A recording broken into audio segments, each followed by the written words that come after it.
ఈరోజు నటరాజ నృత్య నికేతన్ ఆధ్వర్యంలో సప్పా దుర్గాప్రసాద్ గారు మన తెలుగు భాషని అభివృద్ధి చేయాలని, అలాగే మన సంస్కృతిని నాగరికతని కూడా అందరిలోకి తీసుకెళ్లాలనే ఉద్దేశంతో ఈ వేసవి తెలుగు భాష అలాగే చిత్రలేఖనం యొక్క శిక్షణా తరగతుల్ని ఈరోజు ఇక్కడ ప్రారంభించడం జరిగింది.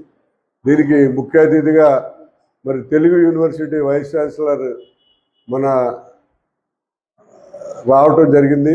అలాగే జక్కంపూడి విజయలక్ష్మి గారు, పంతం కొండలరావు గారు, అలాగే అందరూ కూడా సంజీవరావు గారు, వీళ్ళంతా కూడా వచ్చి మరి సప్పా దుర్గాప్రసాద్ గారు చేస్తున్నటువంటి మంచి కార్యక్రమానికి అందరూ కూడా అభినందనలు తెలియజేశారు. ముఖ్యంగా తెలుగు భాష అనేది చాలా ఇంపార్టెంట్. ఎందుకంటే మాతృభాష అనేది ఉంటే మిగతా భాషలన్నీ తర్వాత సెకండరీ. ఎందుకంటే వెంకయ్యనాయుడు గారు, మన ఉపరాష్ట్రపతి వెంకయ్యనాయుడు గారు ఒకటే చెప్పాడు, మనకి ఏదైతే మాతృభాష ఉందో అది మన కళ్ళు లాంటిది. ఆ కళ్ళు అనేది ఉంటేనే తర్వాత పరభాష అనేది మన కళ్ళజోడు లాంటిది. అసలు కళ్ళు అనేవి ఉంటేనే మనం పరభాషని కళ్ళజోడు పెట్టుకోవడానికి అవకాశం ఉంటుంది. అసలు మనకి కళ్ళే లేకపోతే పరభాష అనేది ఇంకా అసలు ఉండే ఉండదు. కాబట్టి ప్రతి ఒక్కరూ కూడా మన సొంత భగవంతుడి ఇచ్చిన కళ్ళు లాంటి తెలుగు భాషని మనందరూ కూడా నేర్చుకోవాల్సిన అవసరం ఎంతైనా ఉందని ఆయన చెప్పడం జరిగింది. మరి ఈరోజు ఇక్కడ ఈ కార్యక్రమానికి vice chancellor, Telugu university vice chancellor కూడా రావడం జరిగింది. మరి తెలుగు యూనివర్సిటీని ఇక్కడ రావడం కోసం చాలా కష్టాలు, ట్రబుల్స్ పడి అనేకమైనటువంటి పోరాటాలు చేయడం జరిగింది. యాక్చువల్గా ఈ తెలుగు విద్యాపీఠాన్ని తిరుపతి తీసుకెళ్లాలని అక్కడ ల్యాండ్ అలాట్ చేయడం, అలాగే అక్కడ షిఫ్ట్ చేయలేని ఆర్డర్స్ కూడా రావడం జరిగింది.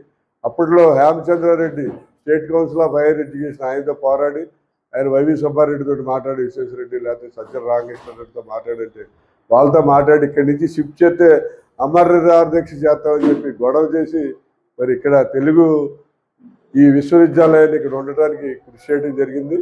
అంతేకాకుండా మరి తర్వాత కాలంలో తెలుగు విశ్వవిద్యాలయం అని చెప్పి పెట్టారు. కానీ ఏంటంటే వైస్ ఛాన్సలర్ని అపాయింట్ చేయలేదు. దాని మీద కూడా చాలా పోరాటం చేసి ఇక్కడ వైస్ ఛాన్సలర్ని ఏర్పాటు చేయలేదు తక్షణం అని చెప్పి దాని మీద కూడా గొడవ చేసి ధర్నా చేస్తే వైస్ ఛాన్సలర్ని కూడా ఏర్పాటు చేయడం జరిగింది. వైస్ ఛాన్సలర్ గారు కూడా చాలా బాగా చక్కగా ఆయన డెవలప్మెంట్గా ఆయన వంతు ఆయన కృషి చేస్తున్నారు. మరి త్వరలోనే అతి తక్కువ కాలంలోనే చాలా వరకు ఆయన డెవలప్ చేశారు. ఫ్యూచర్లో మరి మన రాజమండ్రి తెలుగు యూనివర్సిటీ అనేది ప్రపంచవ్యాప్తంగా తీసుకెళ్తామని చెప్పి ఆయన చెప్పడం జరిగింది. చాలా హర్షించవలసిన విషయం. మరి తెలుగు యూనివర్సిటీ బ్రాంచ్లు అటు అమెరికాలో కానివ్వండి, అటు న్యూజిలాండ్లో, ఆస్ట్రేలియాలో కూడా ఇక్కడి నుంచి వాళ్ళకి ఎఫిలియేషన్ ఇచ్చి అక్కడ నేర్చుకుంటున్నారని చెప్పి ఆయన చెప్పారు. మరి తెలుగు యూనివర్సిటీ డెవలప్మెంట్ కోసం ఏ రకమైనటువంటి సహాయ సహకారాలు కావాల్సినా కూడా ఈ రాజమండ్రి నుంచి పూర్తి సహాయ సహకారాలు అందిస్తామని చెప్పి ఆయనకి చెప్పడం జరిగింది. అదేవిధంగా సప్పా దుర్గాప్రసాద్ గారు మాకు మంచి స్నేహితుడు. ఎందుకంటే గత 30-40 ఏళ్ళు అవుతుంది, 30 ఏళ్ళ నుంచి ఆయన పేపర్ మిల్లోనే పనిచేసాడు. 24 ఏళ్ళు పనిచేశాడు. నేను పేపర్ మిల్లో 32 ఏళ్ళు ఇంజనీర్గా పనిచేశాను. అయినా ఆయన మరి ఈ కళల మీద ఉండే ఒక ఇంట్రెస్ట్ తోటి ఈవేళ మన రాజమండ్రి కాదు, మన దేశంలోనే సప్పా దుర్గాప్రసాద్ గారు అంటే ఒక మంచి పేరు తీసుకొచ్చి మంచి నాట్యగారుడిగా అనేక మంది పిల్లల్ని తీర్చిదిద్ది మరి రాజమండ్రిలోనే మరి కళాకారులకు సంబంధించినటువంటి ఒక పార్కును కూడా ఏర్పాటు చేశారు. ఇక్కడ కూడా మరి ఈ ఆయన తర్వాత నేను ఒకటే చెప్పాను ఆయనకి, మీరు చేశారు బాగానే ఉంది, మంచి పేరు ప్రఖ్యాతులు తీసుకొచ్చారు, మీరు వారసుని తయారు చేయండి, మంచి వారసుని ఈ రాజమండ్రికి మీ తర్వాత మీలాగా చెప్పగలిగేటువంటి వారసుడు కావాలి, లేకపోతే మీతోటి ఈ నృత్యకళ ఆగిపోకూడదని చెప్పి చెప్పడం కూడా జరిగింది. మరి ఈరోజు ఇంత చక్కటి కార్యక్రమాన్ని ఈ రకంగా ఇచ్చి అందరికీ శిక్షణ తెలియజేస్తున్నందుకు మరి సప్పా దుర్గాప్రసాద్ గారికి హృదయపూర్వకంగా అభినందిస్తూ ఆయన చేసే కార్యక్రమాలకి ఈ యొక్క సంగీత, నాట్యం ఇవన్నిటికీ అభివృద్ధికి ఏ సహాయం కావాలన్నా చేస్తామని చెప్పి సందర్భంగా తెలియజేస్తాం. ఇప్పుడు చేయెత్తి చేయకొట్టి తెలుగోడ గతమెద్ద ఘనకీర్తి కలవాడంటే ఆ గతాన్ని తలుచుకుంటూ ఇవాళ మన కీర్తిని మనం మాట్లాడుకోవడం తప్ప తెలుగు గురించి ఇందాకనే మన వైస్ ఛాన్సలర్ గారు, ఉపకులపతి గారు చెప్పడం జరిగింది. మృత భాషల జాబితాలోకి మన తెలుగు చేరటం నిజంగా అది మనందరం కూడా బాధపడవలసినటువంటి విషయం. ఇవాళ ఇంకా సప్పా దుర్గాప్రసాద్ గారు లాంటి వాళ్ళు ముందుకొచ్చి ఇటువంటి కార్యక్రమాన్ని నిర్వహించడం అన్నది మనందరం కూడా అభినందించవలసినటువంటి విషయం. 43 సంవత్సరాలుగా ఆంధ్రనాట్యానికి పేరిణి నృత్యాలకి ఊపిరి పోస్తూ ఏ రకంగానూ అవి తనతో అంతరించిపోకూడదు, ఎంతోమంది నేర్చుకోవాలి అనేటటువంటి ఒక తాపత్రయంతో ఈ వ్యవస్థని సంస్థని నిరాపాయమానంగా నడిపిస్తున్నటువంటి దుర్గాప్రసాద్ గారికి శిరస్సు వంచి పాదాబంధం చేస్తున్నాను. అంటే ఒక సంస్థను ఏర్పాటు చేయటం చాలా సులభమే, కానీ ఆ సంస్థను 43 సంవత్సరాలు నడపటం అన్నది చిన్న విషయం కాదు అనేది మనం ప్రతి ఒక్కరం కూడా గుర్తుపెట్టుకోవాల్సినటువంటి అవసరం ఉంది. సప్పా దుర్గాప్రసాద్ గారి గురించి చెప్పాలి అంటే బహుశా ప్రపంచంలోనే మొదటి ఉద్యానవనం అయ్యి ఉంటుంది, నృత్య ఉద్యానవనం. మన ఆలయ నృత్యానికి సంబంధించి రాజమహేంద్రవరంలో ఆయన ఏర్పాటు చేయటం జరిగింది. ఈ రోజున చాలామంది చదువుకుంటున్నాం, కానీ కొన్నాళ్ళు పోయేటప్పటికి మన గురువులు ఎవరో మనమే మర్చిపోయేటటువంటి పరిస్థితికి వస్తున్నాం. కానీ దుర్గాప్రసాద్ గారిలో ఒక ముఖ్యమైనటువంటి లక్షణం ఏంటంటే, తను ఏ గురువు దగ్గర అయితే విద్య నేర్చుకున్నానో ఆ గురువుని ఏ పరిస్థితుల్లోనూ మర్చిపోకూడదని ప్రతి సంవత్సరం నటరాజు ఆయన మీ గురుగారు అయినటువంటి రామకృష్ణ గారు పేరిట కార్యక్రమాలు నిర్వహించి మమ్మల్ని అందరినీ కూడా అందులో భాగస్వాములు చేయటం జరుగుతుందని చెప్పేసి తెలియజేయటానికి సంతోషిస్తున్నాను. ఎందుకంటే గురువుగారు ఏదో నిరంతరం చేయాలనుకోవటం, అందులో మాకున్నటువంటి నాలెడ్జ్ ఏదైతే జ్ఞానం తక్కువ ఉన్నా కూడా ఏదో రకంగా మమ్మల్ని అందులో ఇన్వాల్వ్ చేసి ముందుకు నడిపించాలని మాలాంటి వాళ్ళని మీతో పాటు మమ్మల్ని కూడా ముందుకు తీసుకెళ్ళటం, దానికి ఆయనకి ఎప్పుడు కూడా మేము కృతజ్ఞులుగా ఉంటామని చెప్పేసి తెలియజేస్తున్నాం.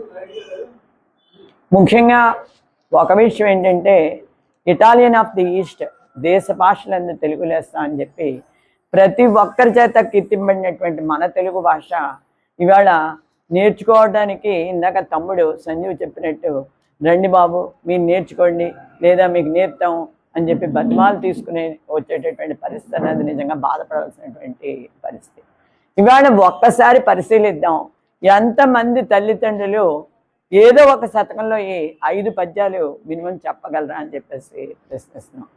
రియల్గా ఒకసారి అనుకున్నాం, ఏమైనా సరే శతక పద్యాలు మనం నేర్చుకోవాలి, 10 మందికి నేర్పాలి అంటే ఒక 5గురు రోజు మాకు కూడా తిరిగి వాళ్ళు వచ్చారు తప్ప ఎవడో అక్కడ చేరలేదు.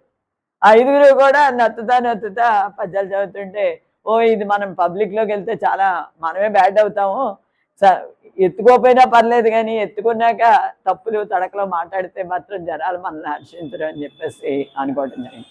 ఇటీవల కాలంలోనే తమ్ముడితో మాట్లాడినప్పుడు మనం ముఖ్యంగా 3 కాన్సెప్ట్స్ తీసుకుని పిల్లల్ని ముందుకు తీసుకెళ్ళవలసినటువంటి అవసరం ఉంది. మనకి చెప్పగానే ఇవాళ చూస్తున్నాం, సాధారణంగా తల్లిదండ్రులు చాలామంది పరిస్థితి ఇవాళ ఏ రకంగా ఏ రకమైనటువంటి దయనీయమైనటువంటి పరిస్థితులు వాళ్ళు అనుభవిస్తున్నారో చూడవలసినటువంటి అవసరం ఉంది. బహుశా మా రామనారాయణ గారు ఇక్కడ ఉన్నటువంటి మా సోదరులు చూస్తుంటారు. ఇక్కడ మన అందరికీ తెలుసు, ఇది జీవకారణ సంఘం. జీవకారణ సంఘానికి వెళ్ళినప్పుడు మలమూత్రాల మధ్యలో ఒక పెద్ద ఆయన, ఒక 80-90 సంవత్సరాలు ఉన్నటువంటి వ్యక్తి ఉండేవారు. ఏంటి ఇది అంటే, ఎన్నిసార్లు శుభ్రం చేయండి, మేము శుభ్రం చేయలేకపోతున్నామండి. ఇందుకే ఆయన ఎవరు, ఏంటి, ఏమైంది, ఇంకెవరో లేరేమో అనుకుంటే 4 కొడుకులు అమెరికాలో ఉన్నారట. అందరూ స్పేస్కి సంబంధించినటువంటి సైంటిస్టులు, ఈయన కూడా స్పేస్ సైంటిస్ట్. కానీ ఆయన అంత దుర్భరమైనటువంటి పరిస్థితుల్లో ఎవరో లేకుండా మలమూత్రాల మధ్య పడి ఉండటం అన్నది చాలా బాధ అనిపించింది. వెళ్ళి చూసినప్పుడు ఏ తల్లిదండ్రులైనా పరిస్థితి అయినా ఈ రకంగా ఉంటేను వీళ్ళలో ఎంతో కొంత మానవత్వం తట్టలేపాల్సినటువంటి అవసరం ఉందేమో. అమెరికా వెళ్ళిపోయాము, అమెరికాలో ఉన్నాము అంటే ఇక్కడ తల్లిదండ్రులు ఇసుకోమంటే ఏడుస్తూ అభిమానానికి దూరం అయ్యి ఉండటం అన్నది ఎంతవరకు సమంజసం? మనం ఎంత గొప్ప ఉద్యోగాలు చేసినా ఏం చేసినా మన కుటుంబం బాగుంది అంటే, ఒక కుటుంబం అంటే సత్యబాబా చెప్తా ఉండేవారు, ఒక కుటుంబం బాగుందంటే ఆ కుటుంబంతో పాటు ఆ గ్రామంలో ఉన్న అన్ని కుటుంబాలు బాగుంటే, అలాగే ప్రతి గ్రామం బాగుంటే మొత్తం దేశవ్యాప్తంగా అంతా బాగుండేటటువంటి పరిస్థితి వస్తుంది అని చెప్పేసి. అలా కుటుంబాన్ని యూనిట్గా తీసుకుంటే కుటుంబంలోనే ఆ కుటుంబ పెద్దకే గౌరవం లేకుండా, అభిమానం లేకుండా, అభిమానం కోసం అల్లాడిపోతూ చనిపోవటం అనేది ఎంతవరకు సమంజసమైనటువంటి విషయం. అందుచేత ఖచ్చితంగా మనం పేపర్లలో చెప్పుకోవటం, లేకపోతే ఉపన్యాసాలు ఇవ్వటం కాదు. మాతృదేవో భవ, పితృదేవో భవ, ఆచార్య దేవో భవ, అతిథి దేవో భవ అని చెప్పడం. నిన్న ఈ మధ్యకాలంలో ఒక 10-15 రోజుల క్రితం యూట్యూబ్లోను మన ఇన్స్టాల్లోనూ అట్లనే చూసాం. మాస్టర్ తిట్టారని బయటకు వచ్చాక మాస్టర్ని బుర్ర పగలగొట్టాడు. ఎంత దారుణమైన పరిస్థితి అంటే ఇవాళ మాస్టర్ కూడా మనకు మంచి చెప్పడానికి భయపడేటటువంటి పరిస్థితి వచ్చేస్తుంది. మన పేరెంట్స్ కూడా అలాగే ఉంటున్నారు. మా అబ్బాయిని కొడతారా, మా అమ్మాయిని కొడతారా అని చెప్పి మనమే వెళ్ళిపోతున్నాం గొడవకి. దీనివల్ల వీళ్ళు కూడా మనకెందుకులే, అటు చదువుకుంటే మనకే చదువుకుంది బై హార్ట్ చేంజ్ చేస్తున్నారు, శుభ్రంగా పరీక్షలు వేసేస్తున్నారు. తర్వాత పిల్లిని అలకపడుతుందా, ఎలకని పిల్లి పడుతుందా కూడా వీడికి తెలియనటువంటి పరిస్థితుల్లో మాత్రం నువ్వు 600కి 599 మార్కులు స్టేట్ ఫస్ట్ వచ్చేస్తుంది. ఇటువంటి వాళ్ళు 500 మార్కులు దాటిన వాళ్ళు 100 మంది ఉంటున్నారు. ఇదా చదువు అంటేనో అనే పరిస్థితి వస్తుంది. అందుచేత ఒకటే అనుకున్నాం, మనం మాతృమూర్తిని గౌరవించాలి. అదేవిధంగా పెద్దలందరూ చెప్తారు, జననీ జన్మభూమిశ్చ స్వర్గాదపి గరీయసిని. స్వర్గంతో సమానమైంది జన్మభూమి, మనం పుట్టినటువంటి భూమి. దాన్ని కూడా మర్చిపోతాం. మా అబ్బాయి అమెరికా వెళ్ళిపోతే బాగుంటుందండి, మా అబ్బాయి ఏమో నార్వే వెళ్ళిపోతే బాగుంటుందండి, స్విట్జర్లాండ్ వెళ్ళిపోతే బాగుంటుంది. ఇది అంతే తప్ప మన పిల్లలు మన దగ్గర ఉండి మన మధ్యలో వాళ్ళ అభిమానాన్ని, వాళ్ళ ప్రేమని మనం చూస్తాం, మన ప్రేమని ఆలోచించేటటువంటి పరిస్థితి ఉండలేదు. అందుచేత మాతృభూమి అన్నది కూడా అత్యవసరం. దాని మీద ప్రేమ అన్నది కూడాను, దేశముని ప్రేమించమన్నా, మంచి అన్నది పెంచమన్నా, ఆ కాన్సెప్ట్ ఆ రోజున మహాత్మా గాంధీ గారు అవనివ్వండి, పొట్టి శ్రీరాములు గారు అవనివ్వండి, ఇంకొకళ్ళు ఉంది కాబట్టే మనకి స్వాతంత్రం వచ్చింది. ఇవాళ మాట్లాడుతున్నాం. కందుకూరి వీరేశలింగం పంతులు గారు సంస్కరణలు తీసుకొచ్చారు. ఇవాళ ఈ రాజమహేంద్రవరం నగరంలో కందుకూరి వీరేశలింగం పంతులు గారి గురించి, లేకపోతే కందుకూరి రాజలక్ష్మమ్మ గారి గురించి తెలిసిన వాళ్ళు ఎంతమంది? మొన్న గురువుగారు కూడా ఉన్నారు. కందుకూరి భావప్రచార పరిషత్ అన్నది ఒకటి పెట్టాలని చాలా రోజుల నుంచి ఒక కాన్సెప్ట్ గురించి ఆలోచించాం. సరే ఏమైనా పెడదాం అని చెప్పి ఇవాళ నేను గురువుగారిని కూడా అడుగుతున్నాను, మనం ఏదైనా ఒక ప్రోగ్రామ్ చేసేటప్పుడు కందుకూరి గారి బొమ్మోడు పైన వేద్దామండి ఒక ఇన్విటేషన్ మీద. మామూలుగా ఏ కార్యక్రమాలు చేసినా ఇదే వంగదేశంలో రవీంద్రనాథ్ ఠాగూర్ గురించి చెప్పుకుంటారు, లేకపోతే రాజా రామ్మోహన్ రాయ్ గురించి చెప్పుకుంటారు. మనం ఇక్కడికి వచ్చేటప్పటికి అసలు కందుకూరి గారు ఎవరో మనకు తెలియనటువంటి పరిస్థితి. కందుకూరి గారు తెలుగులో ఎన్నో ప్రక్రియలు చేసినటువంటి వ్యక్తి. ఆ వ్యక్తి గురించి కూడా మనం తెలుసుకోలేనటువంటి పరిస్థితుల్లో మనం ఉన్నాం. కందుకూరి రాజలక్ష్మమ్మ గారు మహిళా ప్రార్థనా సమాజాన్ని పెట్టి అందులో ఎన్నో కీర్తనలు రాయటం, ఎంతోమంది పిల్లల్ని అందరినీ తన సొంత బిడ్డలుగా చూసి వాళ్ళందరికీ నేర్పడం జరిగింది. అందుచేత ఒకటే మనం ఆ దంపతులను గుర్తుపెట్టుకుని వాళ్ళ ప్రాతస్మరణీయులు వాళ్ళని గుర్తుపెట్టుకోవాల్సినటువంటి అవసరం కూడా ఉంది. తెలుగు భాషకి ఊతమిచ్చినటువంటి వ్యక్తి కూడా మన కందుకూరి వీరేశలింగం పంతులు గారు. మనం అక్కడ వరకు ఎందుకు మా తమ్ముడు నా మీద కోపడ్డ కానీ ఒక విషయం ఏంటంటే, కందుకూరి సంస్థల్లో ఎంతమంది కందుకూరి జయంతి లేకపోతే కందుకూరి వర్ధంతి ఉత్సవాలు నిర్వహిస్తున్నారు, వాటికి ఎంతమంది హాజరవుతున్నారు? ఎవరో వెళ్తారు, సంజయ్ లాంటి పిలుస్తాడు 10 మంది మమ్మల్ని రమ్మనమని, మేము తోకలో వెళ్ళిపోతాం అంతే తప్ప అక్కడ 10 మంది ఆ ఇన్స్టిట్యూట్కి సంబంధించిన వాళ్ళు ఉన్నారా లేదా అనేటటువంటి ఆలోచన కూడా రావట్లేదు.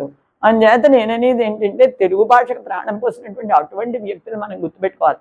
ఏ జాతి అయితే తన మాతృభాషని గుర్తించదో, లేకపోతే అసలు మన మాతృభాషలో ఉన్న సాహిత్యం మనకు తెలియకుండా ఉంటే అసలు మన ఔన్నత్యం మనకు తెలిసేటటువంటి పరిస్థితి ఎక్కడి నుంచి వస్తుంది?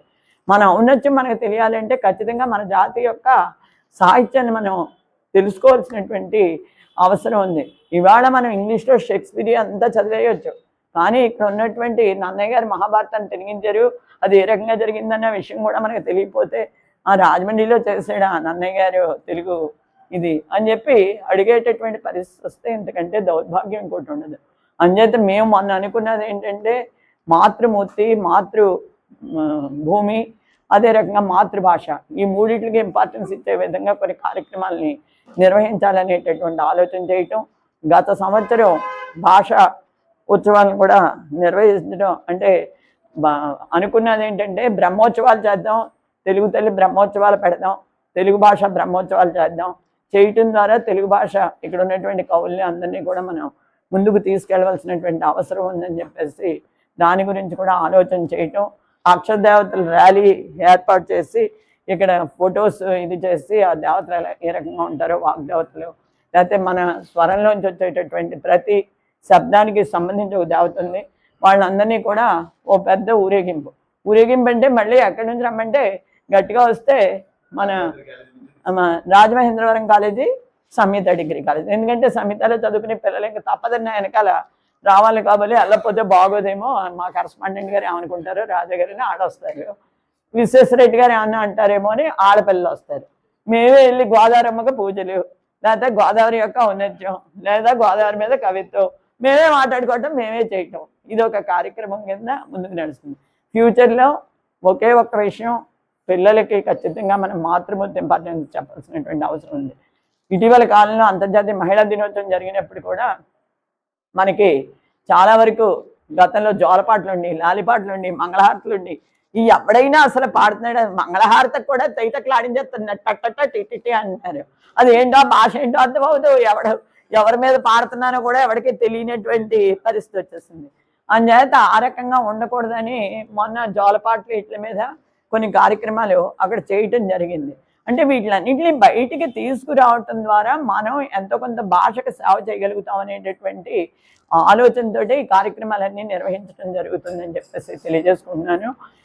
ఈ భాషని ఏదో రకంగా ముందుకు తీసుకెళ్ళాలి. మన దగ్గర 10 మంది విద్యార్థులు ఉన్నా, ఇందాక మన వైస్ ఛాన్సలర్ గారు చెప్పినట్టు 10 మంది విద్యార్థులు ఉన్నా ఆ 10 మంది విద్యార్థుల్ని కూడా నిన్న పాట మొదలెట్టారు. ఆయన శుక్లాంబరదం శ్లోకం చెప్పించారు.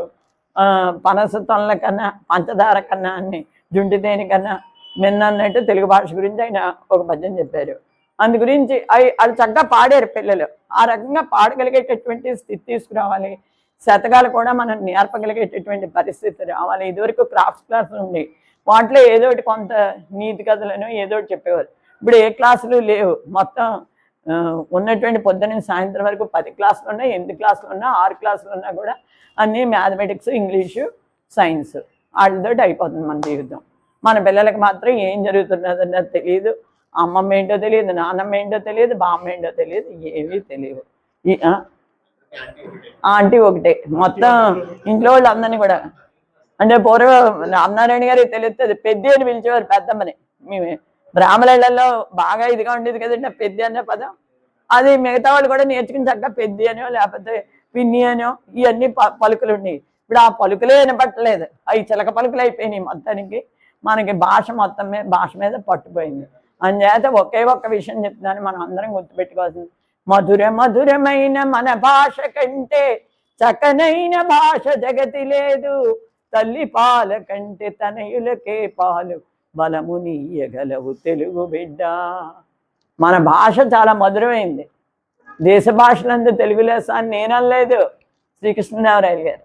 అందుచేత ఇవన్నీ మనం గుర్తుపెట్టుకోవాల్సినటువంటి అవసరం ఉంది. అటువంటి భాషను మనం మర్చిపోకూడదు. తల్లిపాలు ఉన్నటువంటి బలం మనం డబ్బాపాలు ఎన్ని వేసినా రావు బిడ్డకి. అందుచేత తల్లిపాలు లాంటి భాష ఇది, తల్లి భాష ఇది, ఇంటి భాష ఇది. మనం నేర్చుకోవాల్సింది ఇది. మమ్మీ డాడీ, మా ఇంట్లో మా పిల్లలు కూడా అమ్మ నాన్న అని పిలవంటే, నాన్నగారు అమ్మ అని పిలవమంటే వీళ్ళు 1-10 సార్లు వెటకారంగా అమ్మ నాన్నగారు, పక్కింట్లో మమ్మీ డాడీ అంటున్నారు. ఈ అమ్మకి పని లేదు, నాన్నగారికి పని లేదు, ఇలా పిలవండి. ఇంకా వెటకారం మొదలెట్టేవారు, అమ్మ అమ్మ అమ్మ పల్లెపోయిన నాన్నగారు నాన్నగారు నాన్నగారు అంటే ఇంక దండం పెట్టేవారే, మీరు ఏం పిలుస్తారో పిలంటాం, మేము పలుకుతాం అనేటటువంటి పరిస్థితికి మేము. కానీ నా కూతురు కానీ కొడుకు కానీ వాళ్ళ పిల్లలు అమ్మ నాన్న అనే పిలుస్తారు, నాన్నగారు అమ్మ అనే పిలుస్తారు. వాళ్ళు అలా నేర్చుకుంటున్నారు. ఏడు మమ్మల్ని ఏటగారు వాడారు, కానీ ఇప్పుడు వాళ్ళకి తెలుస్తుంది అందులో ఉండి మాధుర్యం ఏంటో, అమ్మ అంటే ఏంటి, నాన్నగారు అంటే ఏంటి అన్నారు. అందుచేత ప్రతి ఒక్కరూ తెలుగు భాష నేర్చుకోవాల్సినటువంటి అవసరం ఉంది. మాస్టర్ వేసవి శిక్షణ శిబిరం అన్న దాంట్లో వేసవి తీసి తెలుగు శిక్షణ శిబిరం అని పెట్టండి. పక్కన మీకు సపోర్ట్ ఇచ్చేటటువంటి మునిరత్న నాయుడు గారు ఉన్నారు, ఈ పక్కనే సంజీవ్ గారు ఉన్నారు. మేము ఏదో తోకలో చిలకలో ఉడతలాగా మీకు ఉడతా సాయం అందించగలం. అందుచేత మీ వెనకాల మేము ఉంటాము. శతకాలు నేర్పండి పిల్లలకి. ఆదివారం ఒక్కరోజైనా పెట్టి మేము అందరం కూడా మీతోటి కలిసి ప్రయాణం చేస్తాం ఈ విషయంలో అని చెప్పి తెలియజేసుకుంటూ ఈ అవకాశాన్ని ఇచ్చిన మీ అందరికీ మరొకసారి నా యొక్క ధన్యవాదాలు తెలియజేస్తాను. అప్పుడున్న ముఖ్యమంత్రి రామారావు గారికి అప్పటికి నాకు 22 ఏళ్ళ వయసు. ఆ వయసులో ఆయన్ని చూడడమే గొప్ప విషయం, ఆయనతో మాట్లాడడం అంటే ఇంకా గొప్ప విషయం. ఆయన్ని ఎదిరించడం అంటే ఎంత ధైర్యం కావాలో, ఎంత గుండె నిబ్బరం కావాలో మీ అందరికీ తెలుసు, చాలామందికి తెలుసు. అలాంటి 22 ఏళ్ళ వయసులో ఇలా చేతులు కట్టుకొని, సార్ అలా కాకుండా ఇంకోలా చేస్తే బాగుండేది కదా సార్ అన్నాను నేను. ఆయన ఎంత గొప్ప వ్యక్తి అంటే ఆయన పేరు ఎన్టీ రామారావు కాదు, నందమూరి దేవుడే. దేవుడే నేను నేను స్వయంగా చూశాను కాబట్టి చెప్తున్నాను. భగవంతుడే రామారావు రూపంలో పుట్టాడు. అంతకు ముందు కానీ ఆ తర్వాత కానీ నేను స్వామి వివేకానందలో ఆ వెలుగు చూశాను, మళ్ళీ రామారావులో చూశాను. అంతే. ఇంకా మధ్యలో దేశ నాయకులు, రాజకీయ నాయకులు, ప్రపంచ నాయకులు చాలామందిని చూశాను, కానీ ఆ తేజస్సు ఒక రామారావులోనే చూశాను. అయితే అప్పుడు చేసిన దానికి చెప్పండి అన్నారు ఆయన. అంటే నేను కుర్రాడిని, చెప్పరా అనొచ్చు, చెప్పు అనొచ్చు, కానీ ఆయన అలా అనలేదు. వీరెవరు అన్నాడు. అంటే గోదావరి, రాజమండ్రి నుంచి వచ్చారు. గోదావరి కదా, ఉధృతం, చెప్పండి అన్నాడు. అంతే ముక్కలు. నా అభిప్రాయం నేను చెప్పాను. చెప్పిన 5 సంవత్సరాల తర్వాత ఇక్కడ యూనివర్సిటీ ప్రారంభిస్తూ, తెలుగు యూనివర్సిటీ, నాకు ఆయన ఒక లేఖ పంపించారు ఆయన సంతకంతో. మేము మీరు ఆనాడు చేసిన సూచనలకు అనుగుణంగా తెలుగు విశ్వవిద్యాలయాన్ని ప్రారంభిస్తున్నాం, మీరు తప్పకుండా రండి అని ఒక లేఖ వచ్చింది. ఆ వేళ నాకు ఖాళీ లేక నేను వెళ్ళలేకపోయాను అనుకోండి. అప్పుడు వీసీ గారు, దోణప్ప గారు, అప్పుడు ఎడ్యుకేషన్ మినిస్టర్ ఎన్నేని సీతాదేవి గారితో నాకు చాలా పరిచయం ఉంది. దోణప్ప గారు అయితే మాకు గురుగారితో సమానం. ఆయన బాబు అనేవారు. ఆ తర్వాత కనిపించినప్పుడల్లా ఆయన దోణప్ప గారు తిట్టేవారు, ఎన్నేని సీతాదేవి గారు దెప్పి పొడిచేవారు. మాస్టరు ఆ వేళ వచ్చి ఉంటే మీకు ఏ పోస్ట్ ఇచ్చేవారో రామారావు ప్రత్యేకించి అడిగారు అని. అది వేరే విషయం. అందువల్ల వాటి నుంచి నాకు తెలుగు విశ్వవిద్యాలయం అంటే అభిమానం. ఆ అభిమానంతో తర్వాత రాజకీయ నాయకులు మారడం, అదే కాకుండా ఇంకొక విషయం ఏంటంటే, రాజమండ్రిలో మొట్టమొదటి విశ్వవిద్యాలయం తెలుగు విశ్వవిద్యాలయమే. ఆర్ట్స్ కాలేజీ విశ్వవిద్యాలయం అవ్వాల్సింది, ఇవాళకి అవ్వలేదు. ఆ తర్వాత రాజశేఖర రెడ్డి గారు నన్నయ్య విశ్వవిద్యాలయం ప్రారంభించారు. కానీ తొలి విశ్వవిద్యాలయం రాజమండ్రి మహానగరానికి తెలుగు విశ్వవిద్యాలయమే. ఆ అభిమానంతో బాధపడేవాళ్ళం తప్ప మనం ఏం చేయలేం. మనం అధికారులం కాదు, రాజకీయ నాయకులం కాదు, మంత్రులం కాదు. కాబట్టి బాధపడడమే తప్ప, ఎవరో పెద్దలు కనబడితే ఏంటండి తెలుగు విశ్వవిద్యాలయాన్ని అలా చంపేస్తున్నారు అని బాధపడడం తప్ప ఇంకేం చేయలేకపోయాం. మన అదృష్టం బాగుంది. ఇప్పుడు కొత్త యువకుడైన మంత్రి వచ్చాడు. ఆయనకి ఏదో తాతగారు ఆశయం నిలబెట్టాలని ఒక ఆశయం, లేకపోతే రాజమండ్రి మీద మమకారము, ఏదైనా కావచ్చు. మళ్ళీ విశ్వవిద్యాలయాన్ని పునర్నిర్మించాలని ఒక తలంపు వచ్చింది. వీసీ గారిని అపాయింట్ చేశారు. వీసీ గారు నాకు 30 ఏళ్ళు బట్టి పరిచయిస్తుంది. అయితే ఆయన నేను రాజమండ్రి వస్తున్నాను అని నాకు ఫోన్ చేశారు. ఫోన్ చేసినప్పుడు ప్రమాణ స్వీకారానికి ఛార్జ్ తీసుకున్నప్పుడు నేను వెళ్ళి ఆ వేళ నా ఉపన్యాసంలో అదే చెప్పాను. ఇది శిథిల విశ్వవిద్యాలయం. ఇందాక మా సోదరు విజయలక్ష్మి గారు అదే చెప్పారు. పాడైపోయింది విశ్వవిద్యాలయం.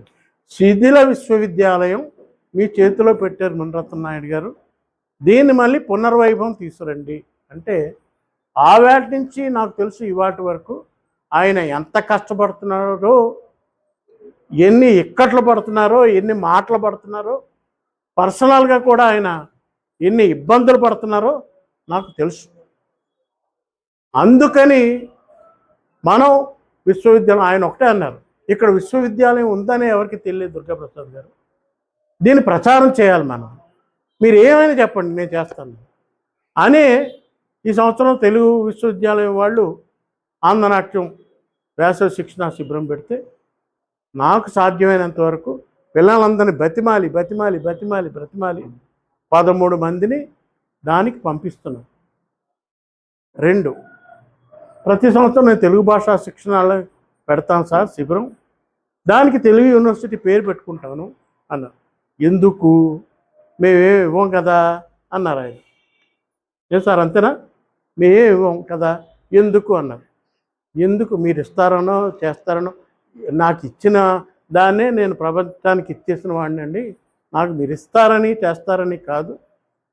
తెలుగు విశ్వవిద్యాలయం ప్రతి పౌరుడికి తెలియాలంటే దాన్ని విస్తృతమైన ప్రచారం చేయాలి. ఆ ప్రచారంలో భాగంగా నా ఇన్స్టిట్యూషన్కి చేసే కార్యక్రమానికి తెలుగు యూనివర్సిటీ టైటిల్ కూడా యాడ్ చేసుకుంటాను. రేపు పొద్దున సర్టిఫికెట్లో కూడా పిల్లలకి ఆ సర్టిఫికెట్ ఇస్తే వాళ్ళు జీవితాంతం తెలుగు యూనివర్సిటీ ఆ సర్టిఫికెట్ ఎక్కడికి వెళ్ళినా ఏ దేశం వెళ్ళినా దానికి ఉపయోగపడుతుంది కాబట్టి అది పెడతానంటే ఆయన పర్మిషన్ ఇవ్వడం జరిగింది. అది విషయం. ఇందాక విసి గారు అన్నారు మీకు ఏమైనా చేయాలంటే, నాకేమీ చేయొద్దు సార్, మా తెలుగు విశ్వవిద్యాలయాన్ని విశ్వవ్యాప్తంగా సిలికాన్ ఆంధ్ర అమెరికాలో ఎలాగైతే విస్తృతం అయిపోయిందో రాజమండ్రిలో తెలుగు విశ్వవిద్యాలయం అంత విస్తృతం కావాలనేదే మా ఆశ, మా ఆశయం. అందుకు మేమేం చేయాలో చెప్పండి. మీతో పాటు మేము కూడా 24 గంటలు అక్కడ కష్టపడడానికి కూడా సిద్ధంగా ఉన్నాం. మొక్కలు పీకమంటారా చెప్పండి, మొక్కలు పీకుతాం. భవన నిర్మాణానికి ఏమైనా విరాళం ఇవ్వమంటారా చెప్పండి, ఊర్లో పెద్దలందరూ ఉన్నారు. మీ తరపున మేము బ్రతిమాలి దానికి ఇప్పించే ఏర్పాటు చేస్తాం. ఏమైనా చేయడానికి తెలుగు యూనివర్సిటీ నుంచి ఈ బొందిలో ప్రాణం ఉన్నంతవరకు దుర్గాప్రసాద్ మేము వెనుకున్నాడని మర్చిపోయాం. సెక్రటరీ ఐవీఆర్ కృష్ణారావు దగ్గరికి వెళ్ళి ఇది జరిగిన వ్యవహారం అని ఆయనకు చెప్తే అప్పటి నుండి మొదలైన ఉద్యమం 2015లో కోర్టు ఇంటీరియం ఆర్డర్ ద్వారా తిరిగి ఆ సేవలను ఇక్కడ మనం లభించేటట్టు ఏర్పాటు చేసుకున్నాం. అది కోర్టు ఇంటీరియం ఆర్డర్ ఏంటంటే ఇక్కడ విద్యార్థులకు అదేవిధంగా ఉద్యోగులకు నష్టం కలగకుండా ఆంధ్రప్రదేశ్ ప్రభుత్వం జీతాలు ఇస్తుంది. అయితే తెలంగాణ ప్రభుత్వం ప్రతి నెల ఇంత అమౌంట్ అని చెప్తే దాని ప్రకారం ఇక్కడ మనం పే చేసేదానికి అవకాశం ఉంటుంది. అయితే అప్పుడున్నటువంటి higher council chairman Madhun Reddy గారు ఆయన ఏం చెప్పారంటే ముందతం ఎవరో ఒకరిని కోఆర్డినేటర్ని అపాయింట్ చేయాలి చూడండి అంటే నువ్వే ఉండకూడదా అన్నాడు. సార్ నేను ఉన్నాను, సర్వీస్లో ఉన్నాను, బాగుండదు అని చెప్పి ఇద్దరు అంటే ఓపెన్ యూనివర్సిటీ ప్లస్ తర్వాత తెలుగు యూనివర్సిటీ రెండింటికి కలిపి ఓపెన్ యూనివర్సిటీలో ఒక అసిస్టెంట్ రిజిస్ట్రారు, అదేవిధంగా తెలుగు విశ్వవిద్యాలయంలో ఒక అసిస్టెంట్ రిజిస్ట్రారు, అక్కడ ప్రసాద్ ఇక్కడ భీమేశ్వరరావు అనే వాళ్ళని ఇద్దరిని కోర్టు అధికారికంగా నియమించడమైంది. ఇది అండర్లైన్. కాబట్టి కోర్టుకు చెప్పి వారి బయోడేటా పంపించి వారి ద్వారా వారిని నియమించడం జరిగింది. ఆ తర్వాత నిరీక్షణ్ బాబు ప్రభుత్వం మారిన తర్వాత వచ్చారు. ఇప్పటి వరకు జరిగాయి. అయితే 2000 సార్ చెప్పినారు తిరుపతికి మార్చింది, ఇవన్నీ కూడా నేను అబ్జర్వ్ చేస్తూనే ఉన్నాను సార్. అయితే మనకేంటంటే బయట రాష్ట్రాలు బయట దేశాల్లో కూడా తెలుగువారు చాలామంది ఉన్నారు. దానికి సంబంధించి తర్వాత మాట్లాడతాను. గత 2 ఏళ్లుగా తిరిగి 2025 ఆగస్టు 5వ తారీఖున ఆంధ్రప్రదేశ్ ప్రభుత్వ అధికారులతో, ముఖ్యమంత్రితో, అదేవిధంగా విద్యాశాఖ మంత్రితో ఈ విషయమై సుదీర్ఘంగా చర్చ మధ్యాహ్నం 2 నుండి సాయంత్రం 5 గంటల వరకు జరిగిన తర్వాత వారు వేలూరులో అన్ని జిల్లాల్లో కాలేజీలు ఉన్నాయి, ఇక్కడ లేదు కాబట్టి అక్కడ పెట్టాలనే ఉద్దేశం చెప్తే లేదు సార్ ఇది సాంస్కృతిక రాజధాని, ఎన్టీ రామారావు గారు ఇక్కడే ఫౌండేషన్ వేశారు, 45 ఎకరాలు ఇక్కడ ఇచ్చారు అని చెప్పి జరిగి ఆ రోజు సాయంత్రానికే నోట్ రాహిచ్చేసి వచ్చినాను. ఆ తర్వాత అది మళ్ళా 7 నెలలు పట్టింది ఆర్డర్స్ రావడానికి. కాబట్టి ఆ ఆర్డర్స్ వచ్చిన తర్వాత మే 23, 2025 మే 23న జీవో నెంబర్ 23 ద్వారా పొట్టి శ్రీరాములు తెలుగు విశ్వవిద్యాలయం రాజమహేంద్రవరం ప్రధాన కేంద్రంగా, శ్రీశైలము కూచిపూడి ఉపకేంద్రాలుగా ప్రకటిస్తూ జీవో ఇష్యూ చేశారు. 10/15/2025 సంవత్సరంన నన్ను ఉపాధ్యక్షులు ఇన్ఛార్జిగా నియమించడం జరిగింది. ఇది విశ్వవిద్యాలయం ఆవిర్భావం. ఇక తెలుగు మనం భాష గురించి చెప్పుకోవాలంటే చాలా ఉన్నాయి. ఎందుకంటే మన వాళ్ళకి తెలుగు భాష అభిమానం లేదు. ఆ మాట నేను నిక్కచ్చిగా చెప్తాను. ఎందుకంటే మీకు అందరికీ తల్లిదండ్రుల కోపాలు రావచ్చు. ఇప్పుడు ఇతర రాష్ట్రాల్లో తమిళోళ్ళు కానీ, అటు బెంగాలీలు కానీ, మలయాళీలు కానీ, కన్నడలు కానీ వారి వారి మాతృభాషలో వాళ్ళ పిల్లలను చదివిస్తూనే ఇంగ్లీషులో దానికి కూడా చేస్తున్నారు. కానీ మన దగ్గర అది చాలా వరకు కొరవడింది. అందువల్లనే మనకి ఈ పరిస్థితి దాపురించింది. ఎందుకంటే యునెస్కో తెలుగు భాష కూడా మృత భాషల్లో ఉంది అని చెప్పడానికి మేజర్ కారణం అది. ఇక సాంకేతిక విప్లవం ఈరోజు ప్రపంచీకరణ నేపథ్యంలో తెలుగు భాష ఇంకేమి చావదు, మీరు ఆ భయం లేదు, దానికి గ్యారంటీ. ఎందుకంటే నేనే చెప్తా ఇప్పుడు మీకు ఉదాహరణ కూడా. నేను హైదరాబాదు తెలుగు విశ్వవిద్యాలయంలో 30 ఏళ్ళు సర్వీస్ చేసిన తర్వాత ప్రాచీన తెలుగు విశిష్ట అధ్యయన కేంద్రానికి ప్రారంభ డైరెక్టర్గాను, అదేవిధంగా ఆ తర్వాత ఇక్కడ కూడా ప్రారంభ ఉపాధ్యక్షులుగా రావడం జరిగింది. 2007లో అమెరికా నుండి సిలికాన్ ఆంధ్ర సంస్థ అధినేత కూచిపోట్ల ఆనంద్ గారు విశ్వవిద్యాలయానికి విచ్చేసి, మేము తెలుగు మా పిల్లలకు నేర్పించాలనుకుంటున్నాం, మన సంస్కృతిని కాపాడాలనుకుంటున్నాం, విశ్వవిద్యాలయం మీరు ఏం చేస్తారు అని అడిగారు. మీరు ఏం చేస్తారంటే మీరు కోర్సు నిర్వహిస్తుంటే మేము అప్లికేషన్ ఇస్తాను అని చెప్పాను. అది 2011 నాటికి సాకారం అయింది. 2011లో MOU సంతకమైంది. 2013 నుండి నాకు ఒక టార్గెట్, ఎందుకంటే నేను ఇంటర్నేషనల్ తెలుగు సెంటర్ డైరెక్టర్గా పనిచేశాను 15 ఏళ్ళు. దానివల్ల ప్రపంచంలో ఎక్కడ తెలుగు వాళ్ళు ఉన్నా, ఎక్కడ ఎవరున్నా ఆ వివరాలన్నీ నాకు తెలుసు. ఆ విధంగా ఇతర దేశాలు కూడా తిరిగాను. మనకు అమెరికా వాళ్ళే రావడం కాదు, ఆస్ట్రేలియా వాళ్ళు వచ్చారు, అదేవిధంగా న్యూజిలాండ్ వాళ్ళు వచ్చారు, మలేషియా వాళ్ళు వచ్చారు. వీళ్ళందరినీ ప్రోత్సహిస్తూ నేను డైరెక్టర్గా ఉన్నప్పుడే కిందకి తెలుగు, అదేవిధంగా సంగీతము, నృత్యము ఈ 3 కోర్సులకు అఫిలియేషన్ ఇవ్వడం జరిగింది. 2013లో తెలుగు కోర్సుకు, 2017లో సంగీతానికి, నృత్యానికి. ఇప్పుడు ఎందుకు ఇక్కడ పేరెంట్ని అంటున్నానంటే, మనకు అప్పుడే సార్లు ఇద్దరు చెప్పారు వక్తలు, పేరెంట్స్కు ముందు నమస్కారాలు వాళ్ళ తల్లిదండ్రులకు పిల్లలను ఇక్కడ పంపినందుకు. ఎందుకంటే మన భాష, మన సంస్కృతి, మన సంప్రదాయం మనం నిలుపుకోవాలనే తపన మన తల్లిదండ్రులకు ఉండాలి. అది ఈ జనరేషన్కు ఉద్యోగాల నిమిత్తం అనుకోవచ్చు, డబ్బుల సంపాదన అనుకోవచ్చు, ఇంకోటి అనుకోవచ్చు. కానీ ఈరోజు అమెరికాలో నేను మొదలుపెట్టినప్పుడు కేవలం 240 మంది విద్యార్థులతో మొదలు పెడితే ఈరోజు 130,000 మంది విద్యార్థులు 10 ఏళ్లలో వాళ్ళు సంవత్సరానికి 10,000 మంది చేరుతున్నారు. మరి మనం ఎక్కడ పోయినాం? తర్వాత పరీక్షలు పెట్టేటప్పుడు పరీక్ష పెడితే పరీక్షకు సమయానికి తల్లిదండ్రులు మనం ఇక్కడ ఎంసెట్ కట్టయితే తీసుకెళ్తామో ఆ విధంగా వాళ్ళ తల్లిదండ్రులు వాళ్ళ పిల్లల్ని తీసుకొచ్చి పరీక్ష రాయించి మళ్ళీ తిరిగి తీసుకెళ్ళడం. ఆ సంస్థ వాళ్ళు ఆ మధ్యాహ్నం వచ్చిన తల్లిదండ్రులకు కూడా భోజనాలు ఏర్పాటు చేస్తారు. అంత ఇంట్రెస్ట్ వాళ్ళు చేస్తున్నారు. కానీ మన దగ్గర అది లేదు. ఇంకా ఇప్పుడు ఎందుకంటే నేను వైస్ ఛాన్సలర్ అయినాను, ఇక్కడ నాకు డేటా అంతా వచ్చింది కాబట్టి విత్ డేటాతో నేను మీకు విశ్లేషించి చెప్తున్నాను. మన ఉభయ రాష్ట్రాల్లోనూ ఈరోజు సంగీతము, నృత్యంలో కేవలం 6,000 మంది మాత్రమే చదువుతున్నారు. కానీ సిలికాన్ ఆంధ్ర సంపద, దాని పేరు వాళ్ళు, ఇదేం మనబడి తెలుగు సంపద అనేది సంస్కృతి సంబంధించింది. వాళ్ళు సంవత్సరానికి 3,600 మంది ఈ సంవత్సరం అడ్మిషన్ సంగీతము, నృత్యం కోర్సుల్లో. తెలుగు 10,700. అంటే వాళ్ళకు 2,500 మంది విద్యా వాలంటీర్లు పనిచేస్తున్నారు తల్లిదండ్రులు.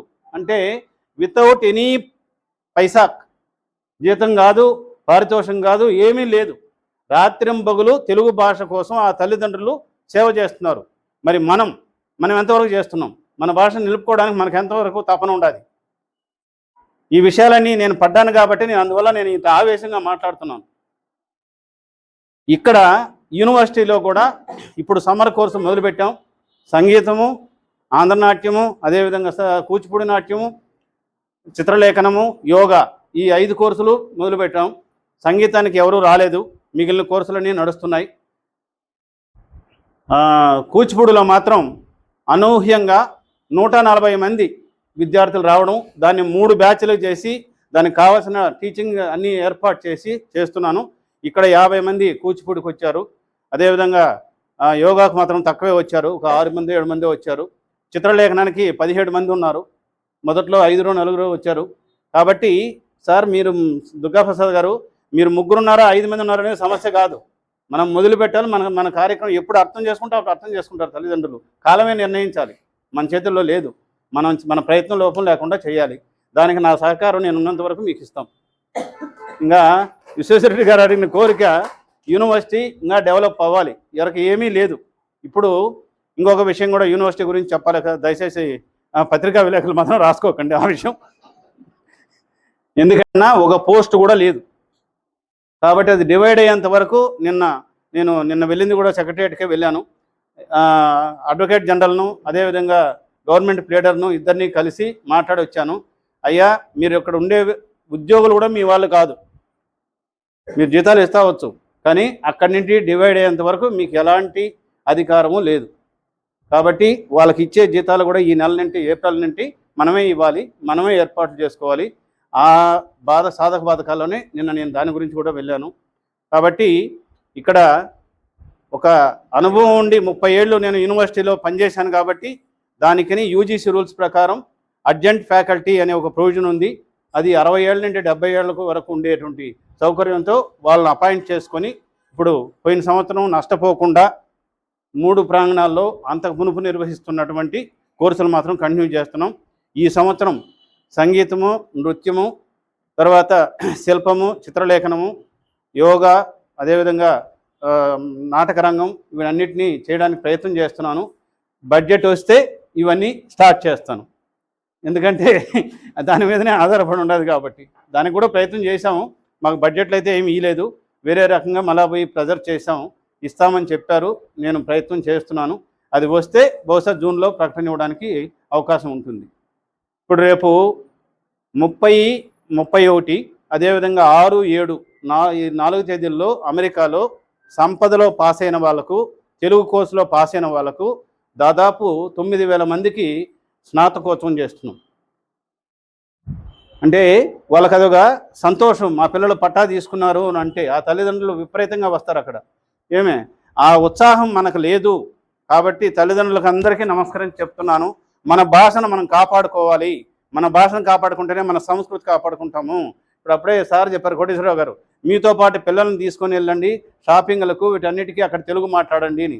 అంటే వాళ్ళకు కూడా నాలెడ్జ్ రావాలి. ఆయన అన్నట్టు మీరు రుబ్బుడుతో బైహార్ట్తో సంపాదించేయచ్చు, ఎంసెట్లో పాస్ అయిపోవచ్చు, లేదా నీట్లో పాస్ అవ్వచ్చు, లేదా ఇంకోటి కావచ్చు. కానీ అది కూడా చెప్తున్నాను, మన పిల్లలే ఎక్కువ సఫర్ అవుతున్నారు బయట రాష్ట్రాల్లో. అది నెట్లో కానీ వీటిల్లో పోయినప్పుడు. ఎందుకు? వాళ్ళకు బేసిక్ నాలెడ్జ్ మనము ప్రొవైడ్ చేయడం లేదు.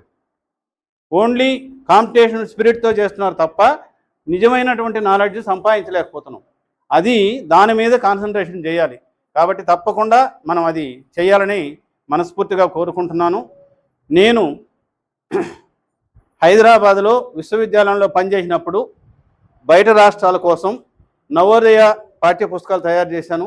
అది 6వ తరగతి నుండి 10వ తరగతి వరకు. ఈరోజు భారతదేశ వ్యాప్తంగా నవోదయ పాఠశాలలో ఆ పుస్తకాలు అమలు జరుగుతున్నాయి. అదేవిధంగా సిబిఎస్ఈ టెక్స్ట్ బుక్స్ తయారు చేశాను 1 నుండి 8 వరకు. అవి ఢిల్లీలో దుర్గాబాయి దేశ్ముఖ్ గారు ప్రవేశపెట్టినటువంటి 36లో పెట్టింది ఆమె అక్కడ తెలుగు స్కూలు. ఆ స్కూల్ ఈరోజు 5 పాఠశాలలుగా వర్ధిల్లుతోంది. అది నిజంగానే తెలుగు వారందరికీ గర్వకారణం. ఆ పాఠశాల ఈరోజు 5 పాఠశాలలుగా ఢిల్లీ ప్రభుత్వం ఏ కార్యక్రమం చేయాలన్నా మన పాఠశాలలోనే చేస్తుంది, కానీ వేరే చోట లేదు. అంత ఎఫిషియన్సీ, అదేవిధంగా కావలసినటువంటి సౌకర్యాలు అక్కడ ఉన్నాయి. కాబట్టి వాళ్ళకు కూడా 1 నుండి 8 వరకు మేము తయారు చేయించాం. పేరెంట్స్కి కూడా గైడ్ తయారు చేయించాం. ఎందుకంటే ఇంట్లో ఉంటే పిల్లలకు ఎలా నేర్పించాలి, వాళ్ళ పిల్లలు తెలుగు నాన్ తెలుగు వస్తుందా, కాబట్టి వాళ్ళ కోసమని. ఇంకా అమెరికాలోను అదేవిధంగా మలేషియాలోను టెక్స్ట్ బుక్ టీచింగ్ కోసం తయారు చేసాం.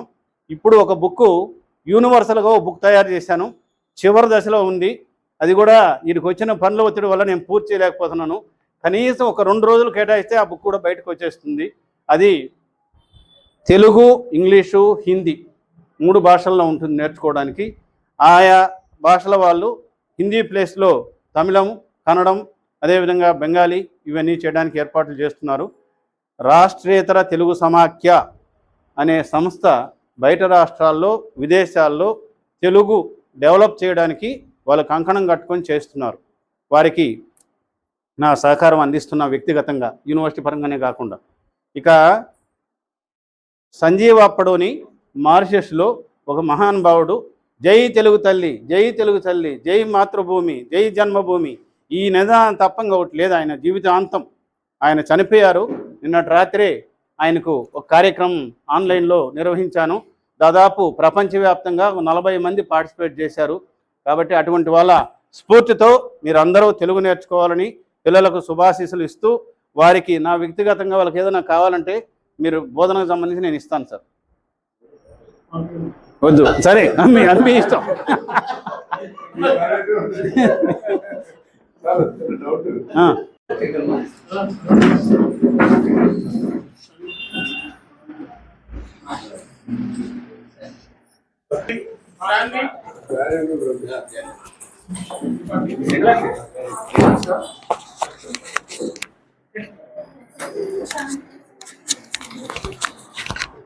సహస్ర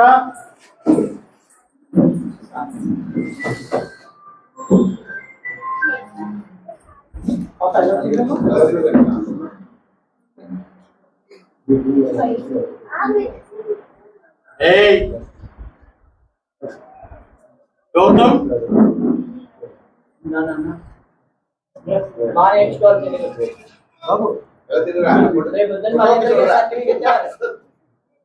మన ఇద్దరికి సర్టిఫికెట్ ఇవ్వాలి.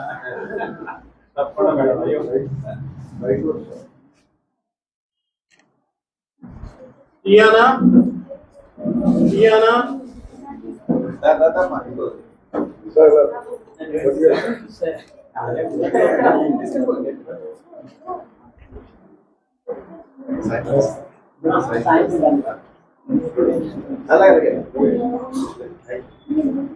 జాన్వి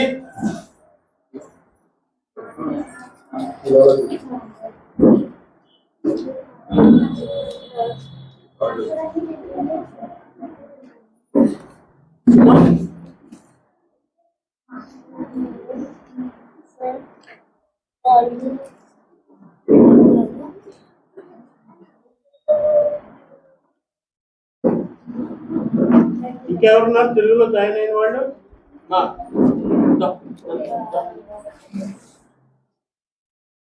నంది వాళ్ళ నాన్నగారు రండి, ఫోటో తీయండి ఈసీ గారితో.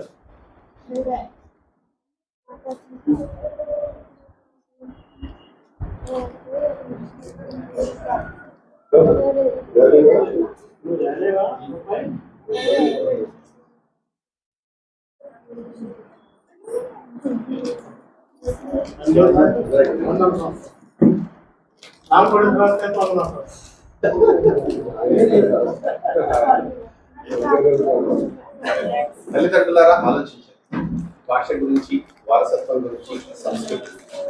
ఎందుకంటే